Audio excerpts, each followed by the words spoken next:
여러분, 자식 다시나 키우고 싶다, 그렇게 생각하시는 분 없으세요? 여러분, 성경의 다윗은 한낱 목동에서부터 임금이 되죠. 세상에 이 다윗처럼 제대로 출세한, 아주 기가 막히게 출세한 사람 많지 않습니다. 목동에서 한 나라의 왕이 되어줄 뿐만 아니라 작은 나라 왕에서 아주 부강한 나라를 아주 크게 성공시키기도 하죠. 그런데다가 인격과 신앙이 참 아름답게 무르익어서 하나님도 내 마음에 합한 자다, 이렇게 다윗을 생각할 만큼 하나님께서 칭찬하는 게 다윗입니다. 한 남자로서 정말 그런 인생과 삶을 사는 게 쉽지가 않죠. 그런데 다윗은 결정적인 마음의 고통이 있습니다. 그게 뭐냐면, 나도 자식 다시나 키우고 싶다, 이 마음이 다윗에게 있는 거예요. 여러분, 다윗의 큰아들이 암논입니다. 그놈이 자기 여동생 다말을 강제로 욕보입니다. 그것 때문에 그 위에 오빠 압살롬이 암논에 대한 마음의 증오를 품고 있어요. 그러다가 암논을 암살해요. 죽여요. 그리고 아버지에 대해서 이 앙심을 함께 품고 있다가 결국은 왕자의 날을 일으킵니다. 백성들을 마음을 사가지고서 군대를 일으켜서 예루살렘으로 진격해와요. 많은 사람들, 많은 신하들조차도 다 압살롬에게 넘어갔기 때문에 다윗이 맨발로 도망을 갑니다. 울며 불며. 세상에 그처럼 고통스러운 일이 어디 있어요? 결국은 그 다윗의 군대가 압살롬의 군대를 이기면서 압살롬을 죽입니다.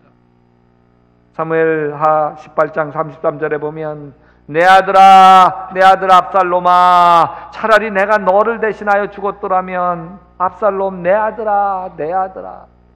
아주 비통해서 전쟁에서 이겼는데 기쁘지가 않는 거예요.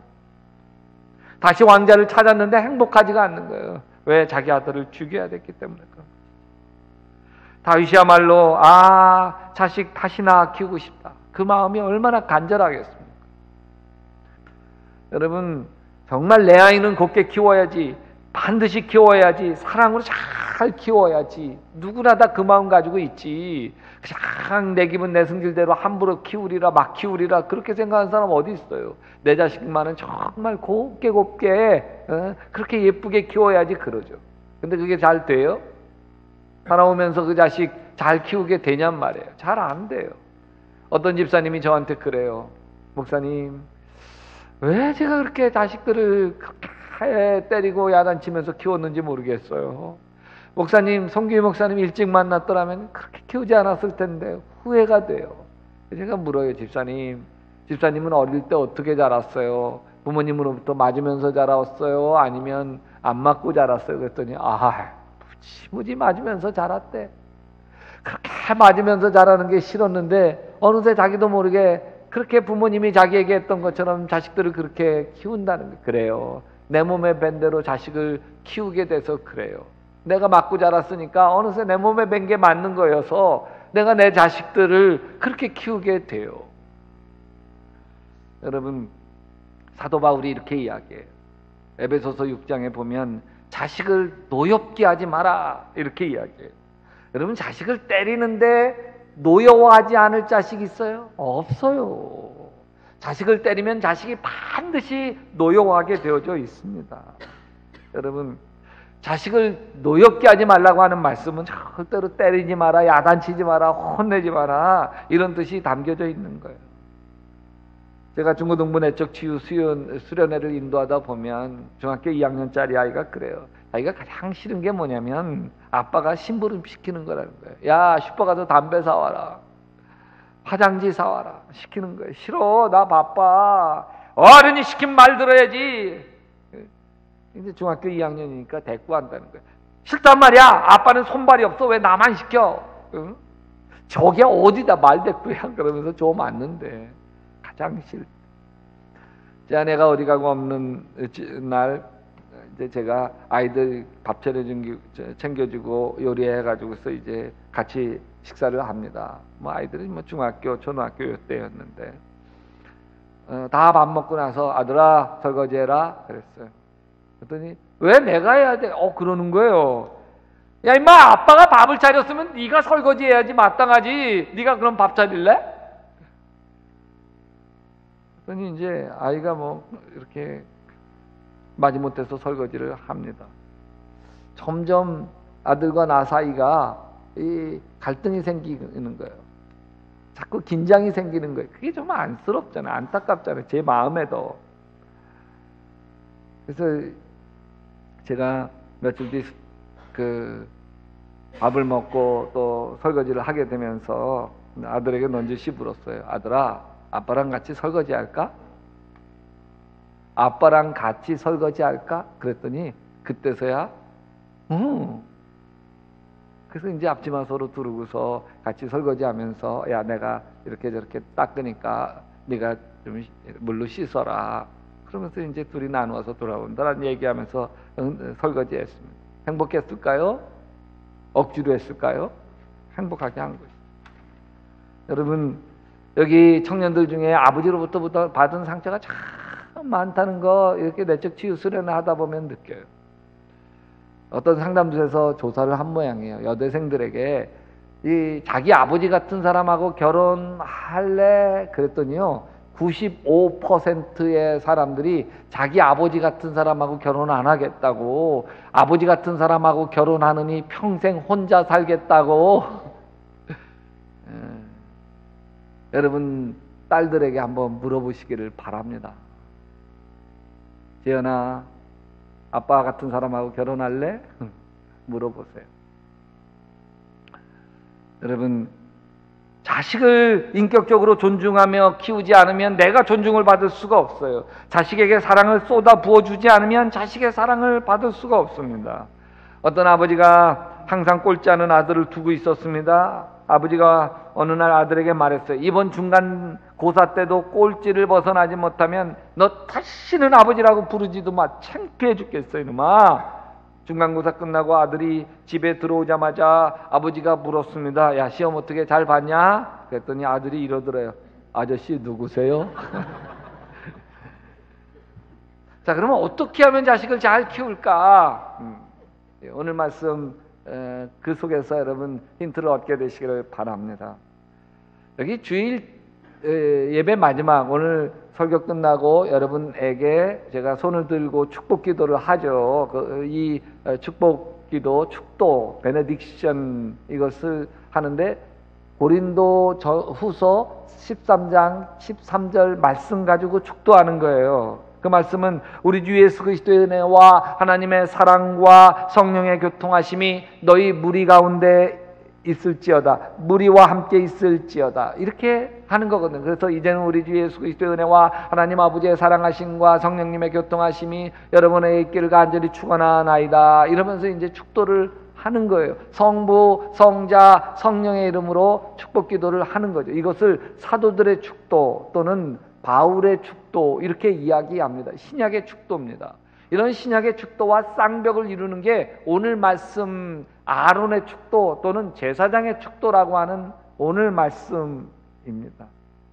이것은 하나님이 모세를 불러서 만들어 주신 거예요. 이스라엘 백성들이 애굽을 탈출해서 광야를 떠돌 때였습니다. 물도 없고 먹을 것도 없는 거친 광야에서 이스라엘 백성들이 떠돌아다녀야 되니까 하나님이 걱정이 앞서요. 그래서 모세를 부릅니다. 모세야, 내가 제사장으로 세운 아론과 그 아들들에게 특별한 임무를 주려고 한다. 내 백성 이스라엘을 축복해 주라고 해라. 뭐라고 축복하라고 할까요? 여호와는 내게 복을 주시고 너를 지키시기를 원하며 여호와는 그의 얼굴을 내게 비추사 은혜 베푸시기를 원하며 여호와는 그 얼굴을 내게로 향하여 드사 평강 주시기를 원하노라. 그렇게 축복하라고 해라. 그러면 내가 이스라엘 백성에게 복을 주리라. 여러분, 세 가지예요. 여호와는 너를 지켜주기를 원한다. 두 번째로는 은혜 베푸시기를 원한다. 세 번째로는 평강 주시기를 원한다. 이게 축복하라는 거예요. 여기 말씀에서 보면 가장 중요한 원리는 어떤 거냐면 하나님이 누군가를 축복하려고 할 때 사람을 통해서 축복하신다. 사람을. 23절에 보면 아론과 그의 아들들에게 이르기를 너희는 이스라엘 자손을 위하여 이렇게 축복하여 이르되. 여러분, 아론과 그 아들들은 제사장입니다. 하나님은 제사장을 통해서 이스라엘 백성을 축복하셨어요. 그리고 나중에는 아버지 아브라함을 통해서 이삭을 축복하고, 이삭을 통해서 야곱을 축복하고, 야곱을 통해서 12아들들을 축복하고, 12아들들을 통해서 그 자식들을 축복하고, 여러분이 아멘을 할 때까지 계속 나갈 셈이에요. 부모를 통해서 자식을 축복하시는 거예요. 여러분, 부모의 재산을 통해 축복하는 게 아니에요. 부모가 한 출세와 성공을 통해서 축복을 하는 게 아니에요. 여기에 이삭이 에서를 축복하지 아니하고 야곱을 축복합니다. 야곱이 아버지의 축복을 받고 나가요. 뒤따라 에서가 들어오죠. 들어와서 축복해달라니까 야, 네 동생 야곱이 다 축복을 받아갔다. 그래서 이 에서가 통곡하면서 내게도 축복하소서, 내게도 축복하소서 그래요. 그런데 여기서 보면 이 야곱이 축복을 받아갔는데, 야곱이 축복을 받아가면서 집 문서 가져가고 땅 문서 가져가고 소떼 양떼 다 가져가서 에서는 빈 털털이 아버지에게로부터 받을 게 하나도 없는 그런 축복이 아니에요. 여러분, 집 문서 땅 문서 하나도 가져간 게 없어요. 소떼 양떼 하나도 가져가지 않습니다. 이게 다 에서 거예요. 에서 거. 그러면 야곱은 무슨 축복을 받았을까? 여러분, 야곱이 받은 축복은 이상해요. 그 축복 때문에 야곱이 자기의 인생 지질이 고생만 바가지로 합니다. 그런데요, 야곱이 받은 축복이 얼마나 놀라운 거냐면, 야곱이 축복을 받았으니 야곱 밑에서 다윗왕 나오고 솔로몬왕 나오고 또 예수가 나온 거예요. 만약에 이삭이 에서를 축복했다고 한다면 보세요. 에서 밑에서 다윗왕 나오고 에서 밑에서 솔로몬왕 나왔고요. 에서 밑에서 예수 나왔어요. 우리가 축복을 받는 것 때문에 내 인생 내 삶은 좀 고통스럽고 괴롭고 가난하고 힘들었다 할지라도, 여러분, 나는 하나님의 축복을 통해서 여러분 자식, 여러분 자손을 통해서 이 솔로몬왕, 다윗왕, 또 예수 같은 분들이 줄줄이 대대손손 나오게 되시기를 주님의 이름으로 축원합니다. 여러분, 야곱이 소떼, 양떼 받지 않았어요. 아버지 이삭이 야곱을 축복할 때 보면 참 말로만 해, 말로만. 축복을 하는데 말로만 안 되니까. 근데 보세요. 축복이 베풀어지는 과정을 가만히 보면 말에 복이 담겨 있어요. 말이 따뜻해. 말에 온기가 있어. 말에 배려가 있어요. 축복이 사라진 과정은요, 말이 배설이야. 자기의 성질, 자기의 뭐 이런 것들을 다 배설해버려요. 말이 사나워. 말이 가시 돋쳐 있어요. 말이 없거나. 여러분, 축복이 베풀어지는 가정에 보면, 말을 보면 아, 이 가정이 축복이 베풀어지는 가정이구나. 다 알아. 다. 축복이 사라진 가정도 말을 보면 알아. 말을. 우리 교회가 복된 교회고 축복이 베풀어지는 가정인가? 말을 보면 알아. 이 성가대가 은혜로운 성가대인가? 말을 보면 알아. 말을 보면. 여러분, 축복하는 말에는 강력한 힘이 있습니다. 27절에 보면 그들은 이같이 내 이름으로 이스라엘 자손에게 축복할지니 내가 그들에게 복을 주리라. 말로 축복을 하면 하나님이 말이 그대로 되게 하신다고 하는 거예요. 말에는 사람을 살리기도 하고 죽이기도 하는 힘이 있습니다. 그래서 잠언 18장 21절에 보면 죽고 사는 것이 혀의 권세에 달렸나니 혀를 쓰기 좋아하는 자는 그 열매를 먹으리라. 이렇게 이야기해요. 내 말이 자녀들의 길을 살리기도 하고 자녀들의 길을 죽이기도 하는 거예요. 자녀들을 인격적으로 이렇게 세워주기도 하고 자녀들을 인격적으로 파괴하기도 하는 거예요. 뭐가? 내 말이. 여러분, 말은 사람을 흥하게도 하고 망하게도 합니다. 잠언 11장 11절에 보면 성읍은 정직한 자의 축복으로 인하여 진흥하고 악한 자의 입으로 말미암아 무너지느니라. 제 딸이 중학교 때였어요. 시험을 보는 날 아침 밥 먹고 출근해야 되는 등교해야 되는데 피아노만 치고 있었습니다. 나 밥 먹어야지. 그랬더니 피아노 칠 거야. 그러면서 우는 거야. 이런 바보 같은 녀석아, 엄마 아빠 죽었어 울기는 왜 울어? 너 시험 망치려고 작정해서. 그러니까 평소에 해야지. 평소에 공부는 안 하고 울기나. 이게 무슨 말이에요? 망하게 하는 말이에요. 망하게 하는. 제가 딸아 아빠랑 얘기하자. 그래서 딸의 손잡고 방으로 데리고 갔습니다.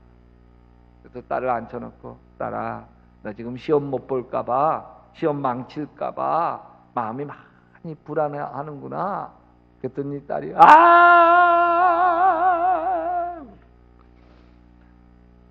딸아, 시험은 내 공부 방법을 평가하는 거야. 그래서 뭐 잘 보고 와가지고 신나하고 못 보고 와가지고 막 낙심하고, 이거는 바보들이 하는 짓이야. 잘 봤으면 이렇게 공부하니까 점수가 잘 나오네, 이런 방법 계속 써야지, 이런 거고, 못 봤으면 내가 공부하는 방법이 틀렸구나, 어떻게 공부하는 방법을 바꿀까, 자기를 평가해 가는 거야. 그렇게 자기를 되돌아보고 평가하는 사람이 결국은 승리하고 자기의 꿈을 이루게 된단다. 이번에 잘 보고 못 보는 것이 중요한 게 아니고, 우리 잘 보고 못 보고 와서 내가 어떻게 공부해야 되나 그것을 헤아리는 시간으로 갖자. 알았지? 그랬더니 이러면서 가더라고. 딸이 가방을 들고 나가는데 제 아내가 이렇게 이야기해. 야, 너는 어떻게 아빠하고 말하고 나오면 기분이 확 달라져 있냐? 여러분, 자녀들을 흥하게 하는 말이 무슨 말? 축복하는 말입니다. 여러분, 자녀들을 축복하는 말의 핵심은 어떤 거냐면, 따라서 합시다. 하나님이 너를 얼마나 사랑하는지 아니? 하나님이 너를 얼마나 사랑하는지. 여기 보세요. 여호와는 내게 복을 주시고 너를 지키시길 원하며, 여호와는 그의 얼굴을 내게 비추사 은혜 베푸시기를 원하며, 여호와는 그 얼굴을 내게로 향하여 드사 평강 주시기를 원하노라. 이 말씀 보면 하나님이 너를 사랑해. 하나님이 너와 함께 하셔. 너를 지켜주셔. 너를 도와주셔. 하나님에게 너는 최고야. 너는 하나님의 작품이야. 너는 하나님의 딸, 하나님의 아들이야. 너는 존귀한 하나님의 백성이야. 여러분, 하나님이 나를 얼마나 사랑하는지를 깨닫게 되는 그 순간 모든 문제가 풀려요. 여러분, 인생의 모든 문제는 어디서 나오는 줄 아세요? 자기가 자기를 사랑하지 못하는 데서 인생의 모든 문제가 나와요. 자기가 자기를 사랑하지 못하니까 자신감이 없는 거예요. 자신감이 뚫고 가질 못해. 문제 앞에 좌절하는 거예요. 자기가 자기를 사랑하지 못하는 게 열등감입니다. 열등감. 그러니까 자꾸 비교해서 다른 사람은 괜찮은 것 같고 나는 초라한 것 같고, 그러니까 자기 인생이 우울하고, 자기가 초라하니까 자꾸 남이 원망이 되는 거예요. 원망이. 그리고 다른 사람이 하는 말도 그냥 편안하게 듣지 못하고 이렇게 고깝게 듣게 되고, 그래서 툭툭 던진 한마디 말에도 괜히 상처를 받고, 내가 받은 상처가 크니까 또 다시 상처를 주게 되어지고. 여러분, 내가 나를 좋아할 수 없으면 다른 사람도 나를 좋아할 수 없어요. 여러분, 신앙이 갖는 위대함은 어떠냐면, 하나님이 나를 사랑하시는구나, 이것을 신앙생활 가운데서 우리가 젖어 들어가기 시작하는 거예요. 하나님이 나를 얼마나 사랑하시는지.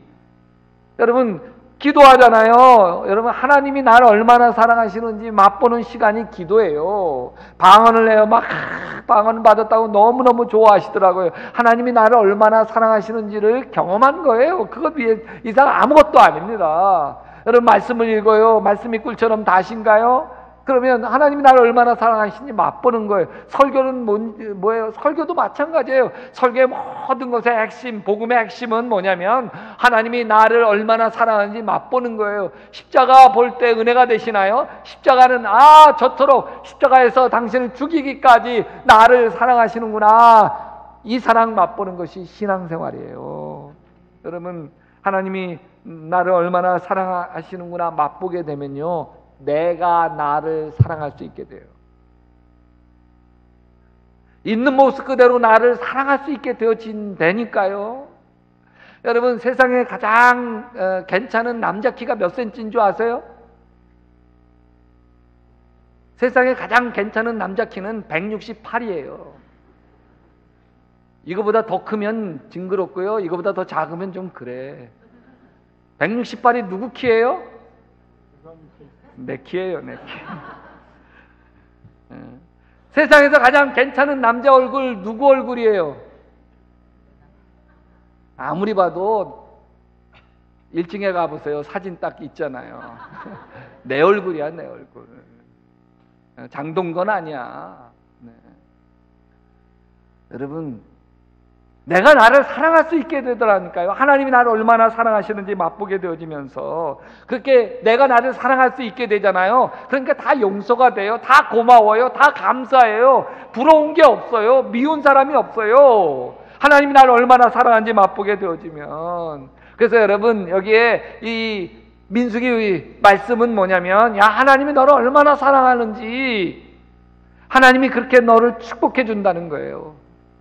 그래서 여러분, 제가 이 민수기 말씀 가지고서 아이들을 축복하면서 키웠습니다. 여호와는 송백범에게 복을 주시고 송백범을 지키시기를 원하며, 여호와는 그 얼굴을 송백범에게 비추사 은혜 베푸시기를 원하며, 여호와는 그 얼굴을 송백범에게 향하여 드사 평강 주시기를 원하노라.